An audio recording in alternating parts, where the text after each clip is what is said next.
Most of us enjoy the security of having the rope run above us. When we lead climb, we can't enjoy that constant top rope security. It's admittedly spooky doing hard moves above your protection with the rope running down from your harness toward the cold, hard, hungry ground that's constantly pulling you toward it with its endless supply of gravity. It's only natural to want gear above you when you're trying a hard move so that if you fail, you won't fall far. Falling far can be scary, and it also undoes some of your climbing progress because you have to climb up through that section that you just flew past. That's why, while sport climbing, most of us clip a bolt as soon as it's within reach, even if it's just barely within reach. We stretch as far as we can to clip the bolt so that, for a brief moment, we're on top rope. You can't really do that on traditional gear climbs because it's hard to place gear way above your head at the limit of your reach. High clipping. This is the safest course of action, right? Not necessarily. Sometimes a high clip can put you at risk of a longer fall.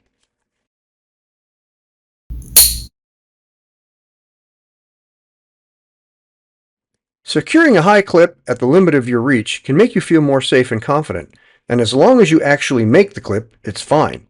Everybody high clips to some extent. If you can make that high clip without falling before getting it, you're fine. But if you fall while trying to clip and you don't get that rope secured, you're in for a longer fall than if you had just fallen without trying to clip. The key is all in the slack you have to pull above you to make that high clip. Today, I have Jamie Jamminkrak as my crash test as my special guest. Hi, Jamie. Hi, Cliff. I'm glad you could take a little time off today from climbing splitter cracks to point out some of the perils of one of sport climbing's most prevalent practices. Anything to throw shade on sport climbing, Cliff. Yeah, well, that's not really the point of this exercise. Yes, it is. No, Yes, it is. Let's move on. The point here is to help sport climbers make informed choices and be safer when clipping bolts. Make sport climbing safer? Dude, they're already clipping bolts. What more do they want?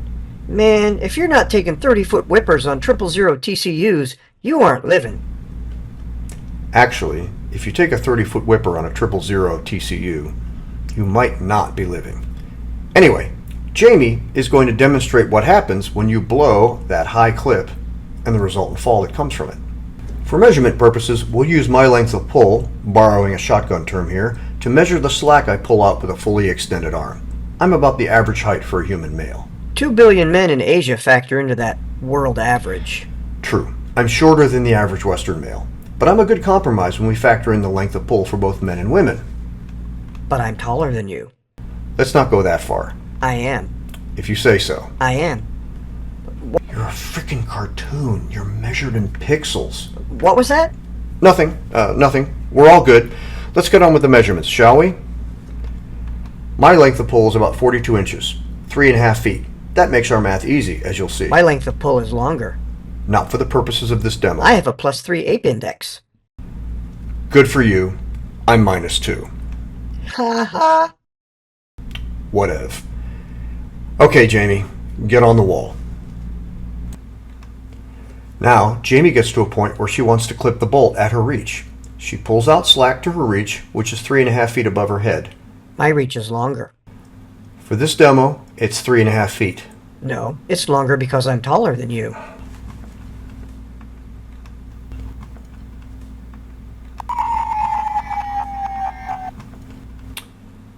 There. Now you're my height.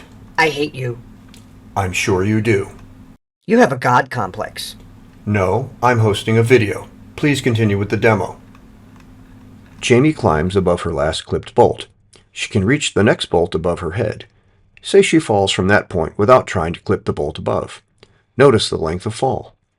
If her waist was 10 feet above her last bolt and she falls, there is 10 feet of rope between her and her protection. If she falls, she will fall twice the distance she is above the bolt, plus 15 to 20% rope stretch. From 10 feet above her bolt, Jamie falls 20 feet plus another 3 to 5 feet of rope stretch, culminating in a 23 to 25 foot fall. Now on this attempt, Jamie tries to clip that high bolt. She pulls up rope to the bolt. This is 42 inches, 3.5 feet, of rope from her harness to her hand, highlighted in red, plus another 3.5 feet from her hand back down to her waist level, highlighted in green, for a total of 84 inches, or 7 feet of slack.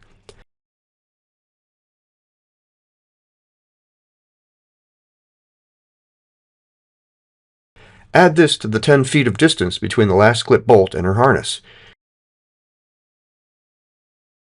She blows the clip and falls. Now she falls 2 times 10 feet plus the 7 feet for a 27-foot fall. Add in rope stretch and she falls 30 to 33 feet, or longer for a stretchier rope.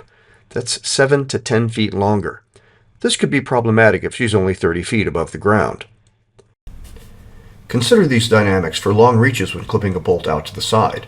The bolt may not be high above you, but far enough away that a reachy clip still pulls out enough slack to risk a long fall, potentially a ground fall.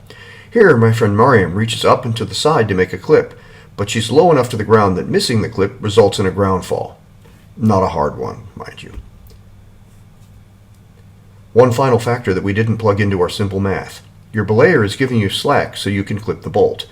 The belayer should generally give you more slack than you precisely need so that you're not having to tug the rope to get it into the quick draw. That means there will be more slack in the system down by your belayer during the clip, and that will add more distance to your fall. That concludes our cautionary tale on high clips. I'd like to thank Jamie for lending herself to the whippers. My pleasure. Can you make me back to my normal size now? We'll talk later. That took a little longer than anticipated. I had a somewhat uncooperative guest, and I apologize. The purpose of this episode is not to frighten you completely out of ever doing a high clip. It's merely to make you aware of the potential pitfalls. The more slack you pull out to clip a bolt, if it's directly above you or off to the side, the more rope you add to your fall. This presents more of a hazard earlier in the climb when you're lower to the ground. So just bear this in mind when you're reaching up for that high clip.